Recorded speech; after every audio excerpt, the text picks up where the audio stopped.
Okay, recording अब start कर रहे हैं।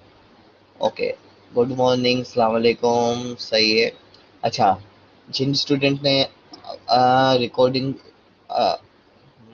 Okay, let me share my screen first. हाँ, तो इस सेशन, कंबाइंड सेशन का मकसद सिर्फ और सिर्फ आपको आर्ली 2 के बारे में ब्रीफिंग देना है, स्पेशली टॉपिक्स वगैरह के बारे में।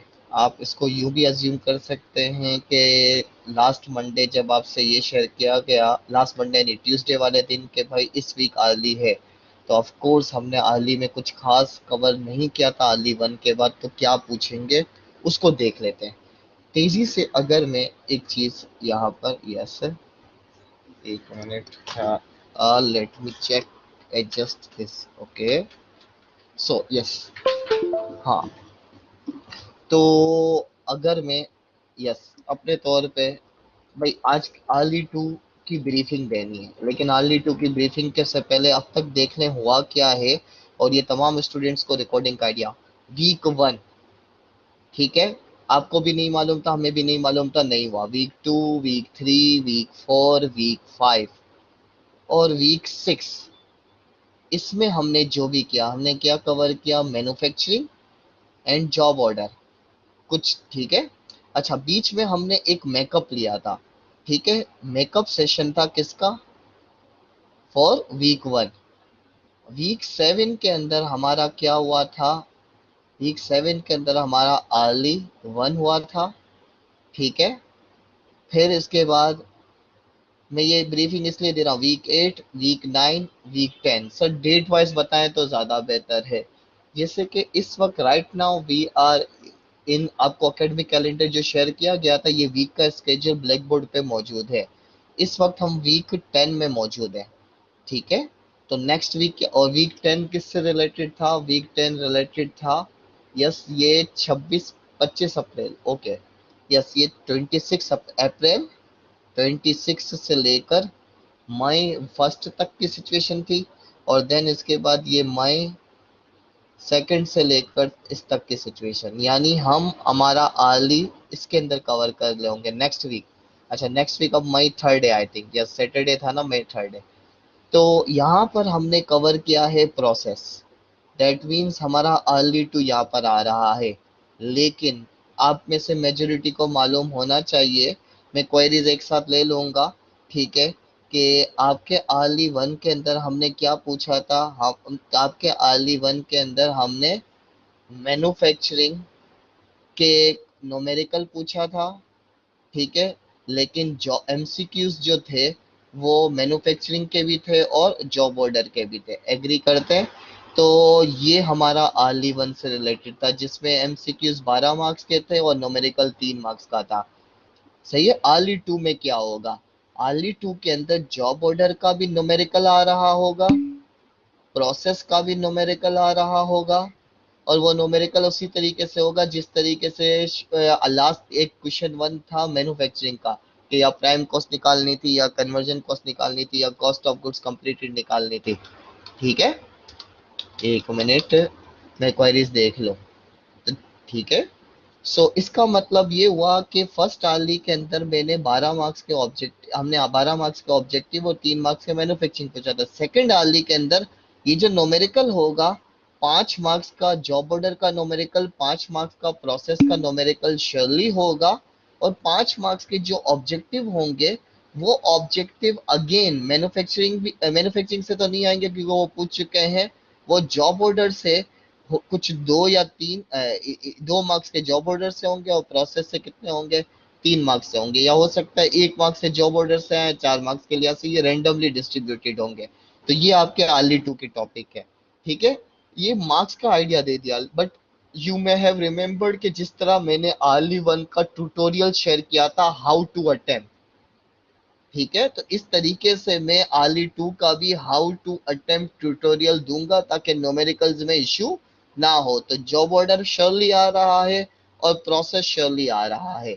हाउ टू अटेम्प्ट की वीडियो आपसे शेयर करती जाएगी। अच्छा, अब हम आ जाते हैं कि प्रोसेस के अंदर थोड़ा सा आपको आइडिया होना चाहिए बाकी ग्रुप्स वगैरह के हवाले से, खास तौर पे देखें, जिस तरह आपको याद है मैन्युफैक्चरिंग का आपका मेन टारगेट क्या होता था, मैन्युफैक्चरिंग में you should be able to prepare, एक होती कॉस्ट की टर्म्स, कॉस्ट की टर्म्स टर्मिनोलॉजी से क्या मुराद है भाई, यू शुड नो कि प्राइम कॉस्ट क्या है, कन्वर्जन कॉस्ट क्या है, ठीक है, फैक्ट्री कॉस्ट क्या है, प्रोडक्शन कॉस्ट क्या है, फिर statement of cost of good manufactured बनाने आना चाहिए, यूनिट कॉस्ट निकालने आनी चाहिए, ठीक है, और फैक्ट्री ओवरहेड अप्लाइड और एक्चुअल का एक कॉन्सेप्ट था, उसके बारे में आपको आइडिया होना चाहिए। तो ये मैन्युफैक्चरिंग के अंदर कुछ चीजें जो मस्ट नो, लेकिन कुछ एडिशनल चीजें भी थी जो कि जाहिर सी बात है कोविड की वजह से आपसे एग्जाम में हार्ड करके पूछी नहीं जाएंगी बल्कि मालूम होनी चाहिए, जैसे कि मिसिंग फिगर मैन्युफैक्चरिंग के अंदर। इसी तरीके से अगर मैं जॉब ऑर्डर की बात करूं, तो जॉब ऑर्डर के अंदर मस्ट नो चीजें क्या है, ठीक है, यानी ये वो चीजें हैं कि जिनकी आपको प्रिपरेशन फाइनल एग्जाम में जरूर होनी चाहिए, लेकिन ऑब्जेक्टिव या एमसीक्यूज में जो क्विज हैं उसके अंदर मिसिंग फिगर की कुछ चीजें आ सकती हैं। इसी तरीके से जॉब ऑर्डर के अंदर आपको job order, cost sheet, individual orders पे काम क्या करते हैं ये जरूर आना चाहिए, आपको जर्नल एंट्रीज के बारे में आइडिया जरूर होना चाहिए इसकी, फिर मल्टीपल जॉब्स पर अगर काम हो रहा हो तो उस पे जर्नल एंट्रीज किस तरीके से बनाते हैं, ये वो चीजें हैं कि जो मस्ट मालूम होनी चाहिए। यहाँ पे भी यूनिट कॉस्ट कैलकुलेट करने आनी चाहिए, लेकिन यहाँ पे भी एडवांस में कुछ एडिशनल इश्यूज हैं, जैसे कि ए सिंगल ऑर्डर अगर दो डिपार्टमेंट से में प्रिपेयर हो रहा होगा तो उसकी कैलकुलेशंस कैसे करेंगे, ये एक एडिशनल इश्यू था, इसके भी कुछ एग्जाम्पल क्वेश्चंस वगैरह मौजूद हैं। तो यस, एग्जाम के लिए, एग्जाम्स का मतलब आर्ली 1 या आर्ली 2 या फाइनल के लिए आपको इन टू दी चीजों का आइडिया होना चाहिए, लेकिन क्विज के अंदर ये चीजें भी इंक्लूड होंगी, क्विज के अंदर ये चीजें भी इंक्लूड होंगी। सिमिलरली मैं प्रोसेस की हायरार्की डिस्कस कर लूं, प्रोसेस की हायरार्की क्या है, प्रोसेस की हायरार्की ये है कि आपको रिक्वायरमेंट पॉइंट ऑफ से you should be able to calculate equivalent production unit, आपको प्रोसेस के अंदर यूनिट कॉस्ट निकालने आना चाहिए, सही है। अच्छा, आपको प्रोसेस के अंदर यूनिट्स कंप्लीटेड की कॉस्ट निकालने आनी चाहिए और प्रोसेस के अंदर यूनिट्स एंडिंग की कॉस्ट निकालने आनी चाहिए। आपको याद होगा ये कॉस्ट इनकर्ड और कॉस्ट अकाउंटेड फॉर और cost incurred, cost of production report के नाम से आपने इनडायरेक्टली इन चीजों का आइडिया किया हुआ है, ठीक है। तो प्रोसेस में ये चीजें हैं कि ये मस्ट है, ठीक है। अच्छा, अब ये हो गया एवरेज मेथड से हो सकता है, ये फीफो मेथड से हो सकता है, दोनों में फर्क क्या है, जब इन दोनों के प्रैक्टिस क्वेश्चंस करेंगे तो आपको आइडिया हो जाएगा, ठीक है। इसके अलावा अगर हम थ्योरी पॉइंट ऑफ से बात करते हैं थोड़े एडवांस में, कि जैसे नॉर्मल लॉस का ट्रीटमेंट क्या होता है या एबनॉर्मल लॉस का ट्रीटमेंट क्या होता है, ठीक है। अच्छा, इसमें एक चीज मैं भूल गया, मस्ट में प्रोसेस की भी जर्नल एंट्रीज होती है, प्रोसेस की भी यहाँ पे क्या होती है, जर्नल एंट्रीज। तो ये वो चीजें हैं कि जो आपको मस्ट आनी चाहिए, रेड वाली, जो कि आपको अर्ली टू या एग्जाम्स में फाइनल, अर्ली टू या फाइनल एग्जाम्स में पूछी जाएंगी। लेकिन नॉर्मल लॉस या एबनॉर्मल लॉस एग्जाम में नहीं आएगा, लेकिन क्विज में जरूर आ रहा, क्विज के अंदर एक दो एमसीक्यूज या एक दो ऑब्जेक्टिव इसके हो सकते हैं, तो इसका मतलब ये क्विज वाली आइटम है। और बाकी तमाम स्टूडेंट्स के लिए मैं यही कहूंगा कि अगर किसी वजह से आप कोई चीज मिस कर गए हैं, तो जिस सीक्वेंस में आपके सामने ये टॉपिक नजर आए हैं, आ रहे हैं आर्ली 2 के हवाले से, आर्ली 2 में इसका मतलब जॉब ऑर्डर और प्रोसेस के अंदर आपको इन रेड वाली चीजों का आइडिया जरूर लेना है। रेड वाली चीजों का आइडिया से मुराद क्या है कि job order, cost sheet, journal entry, multiple job, unit cost calculate करने आनी चाहिए आर्लिस के लिए। सिंगल ऑर्डर और मल्टीपल डिपार्टमेंट वाली बात जॉब ऑर्डर के एग्जाम के लिए नहीं, लेकिन क्विज में इसके एक दो ऑब्जेक्टिव्स हो सकते हैं। इसी तरीके से प्रोसेस में आपको equivalent production unit, unit cost, completed ending. अच्छा, यहाँ पे मैं आपके लिए एक आसानी दे देता हूँ, याद आ गया ये, कि जो आप एग्जाम जब कर रहे होंगे, ठीक है, तो एग्जाम्स में हम एवरेज आपको आर्ली में पूछेंगे, आर्ली 2 में सिर्फ एवरेज आ रहा होगा, फीफो नहीं आ रहा होगा, फीफो फाइनल के लिए आप एक्सपेक्ट कर सकते हैं। नॉर्मल लॉस भी आर्ली के क्वेश्चन में नहीं आ रहा होगा, न्यूमेरिकल क्वेश्चन में नहीं आ रहा होगा, लेकिन ऑब्जेक्टिव्स में आ रहे होंगे। तो ये 1 या 2 मार्क्स या आधे मार्क्स की चीजें बन रही होंगी, तो आई होप इस पे आप मैनेज कर सकते हैं। तो अब अगर किसी की आर्ली से रिलेटेड कोई भी क्वेरी है तो वो मुझसे पूछ ले, सिर्फ 33 स्टूडेंट्स हैं, लेकिन कोई मसला नहीं है, उन स्टूडेंट्स को रिकॉर्डिंग रेफर करवा दीजिएगा अगर कोई ग्रुप में पूछता है तो। ठीक है रिजा, अगर कोई क्वेरी है, आई होप ये कंबाइंड सेशन इसलिए लिया गया है ताकि आपको अर्ली टू के टॉपिक्स का प्रिपरेशन का आइडिया हो जाए और फाइनल की प्लानिंग का भी आइडिया हो जाए।